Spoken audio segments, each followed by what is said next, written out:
ఇదే స్టాల్ దగ్గరికి రావడం జరిగింది. ప్లాట్‌ఫామ్‌లోకి ఎంట్రీ అవ్వగానే ఇదే స్టాల్ దగ్గరకొచ్చి పిల్లలు దాహం ఏస్తుంది మమ్మీ అంటే వాళ్ళు ప్రాణాలు విడుస్తున్నామని తెలిసినప్పటికీ కూడా దాహం ఏస్తుంది మమ్మీ అనంటే ఇదే స్టాల్‌లో వాటర్ బాటిల్ తీసుకున్నారు.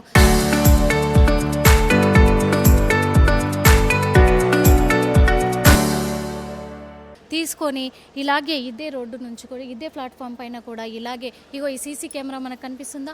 ఈ సీసీ కెమెరాలోనే మొత్తం కూడా రికార్డ్ అయింది. వాళ్ళు ఆ టీ స్టాల్‌లో వాటర్ బాటిల్ తీసుకోవడము అలాగే 6, 7 ప్లాట్‌ఫామ్ మనకు బయటికి రిలీజ్ అయిన సీసీ ఫుటేజ్‌లో చూపిస్తుంది కదా!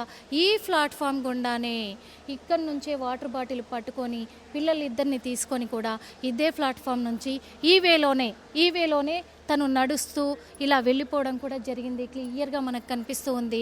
ఆ ఫేస్‌లో ఆ విషాదము, ఆ పిల్లల మొహాల్లో అమాయకత్వం అంతా కూడా కనిపిస్తూ ఉంది. చివరగా మనకు ఆ 2, 3 ప్లాట్‌ఫామ్ ఎక్కడుంది, ఎక్కడి నుంచి ఎక్కడికి దిగింది అనేది చూపిస్తారు రండి ఇంకా. Local to global news at your fingertips. మీ చేతిలో ఒక ఆయుధం. డౌన్లోడ్ రా TV app. Media legend Ravi Prakash is back.